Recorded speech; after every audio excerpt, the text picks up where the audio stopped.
Raphaël Imbert, le jazz qui touche aussi au negro spiritual, qui touche au free, c'est la musique de la liberté. D'ailleurs, votre spectacle en direction des enfants débute par ce chant des marais, qui est le chant des déportés. Oui, c'est le premier chant composé dans un camp de concentration. Je ne l'ai pas dit comme ça aux enfants, j'aurais juste dit que c'était un chant de liberté. C'est un chant qui a été fait pour soutenir la liberté, et c'est vrai, quoi. Et c'était le spectacle qu'on devait faire il y a 3 ans qui avait été annulé. Pour nous, c'était important, avec Marie-Laure, justement, de jouer quelque chose de ce spectacle il y a 3 ans. Puis là, on parlait de musique is my space, de la liberté aussi d'aller de l'ailleurs, ce genre de choses. La musique a ce pouvoir d'émancipation, et le jazz a été créé pour ça. C'est le message politique et spirituel qui permet l'émancipation et la liberté dans un contexte où c'est totalement interdit, totalement soumis. Donc en fait, c'est d'ailleurs pour ça que le jazz a un tel succès auprès de toutes les communautés. C'est-à-dire que c'est une musique qui naît de la circonstance noire, de la circonstance de l'esclavage, mais qui est identifiée par toutes les communautés très rapidement parce que c'est vu comme un message de liberté, un message de résistance. D'ailleurs, cette année, l'édition débute par un spectacle de rap. Ouais, complètement, mais on est totalement là-dedans. Il y a un lien, vous parlez de negro spiritual, vous parlez d'hymne, de free ou de rap, c'est la même chose, c'est le même message, c'est la même intention, c'est le même outil en fait. Donc on utilise tous les mêmes outils pour développer ce message de liberté et cette intention de jouer de façon libre. On en parlait avec Jean-Paul Bouteiller et Benjamin, on n'a pas fait le même spectacle. On improvise les deux jours de suite, les 2 soirs, j'ai encore du mal à me dire que j'ai joué à 10h du matin, mais les 2 jours, on a joué 2 spectacles malgré tout différents, et c'est ça qui est fort.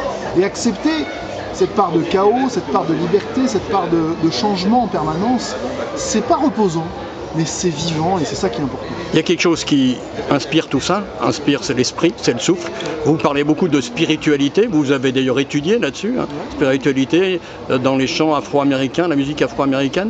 La spiritualité, alors quelle place? Nine Spirit, c'est un peu ça aussi? Oui, mais c'était un jeu de mots, parce qu'en fait, quand on a créé Nine Spirit, vous étiez 9? On était 9. C'était les 9 esprits, les esprits 9, donc on a mis Nine Spirit et on trouvait ça, que ça sonnait bien, quoi, en fait. 9 maîtres en jazz. Ouais, voilà, mais on est plus nombreux maintenant, on est vraiment une grosse équipe avec plein de musiciens et d'artistes différents. Et c'est aussi un vrai message de liberté qu'on veut donner de ce côté-là.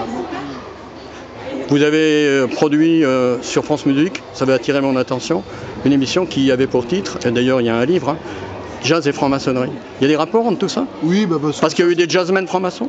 Énormément en fait. Alors moi j'ai écrit un livre sur le spirituel dans le jazz dans lequel j'étudie entre autres choses cette relation de jazz avec franc-maçonnerie qui a été quand même complètement ignorée en fait pendant des décennies, et en fait c'est une réalité. Tous les grands jazzman nord-américains ont été francs-maçons, ont des loges de maçons nord-américaines justement, et donc il y a une histoire qui est à la fois politique et spirituelle qu'il s'agissait de restituer, d'essayer de comprendre en quoi ça peut avoir une importance dans l'imaginaire de ces artistes et dans l'intention et dans la mission que ces artistes étaient donnés. Donc c'est ça que je voulais montrer en fait, mais c'est une dimension. Alors après j'ai fait des émissions, j'ai eu pas mal d'interviews sur ce sujet parce que ça intrigue beaucoup, effectivement on se pose la question.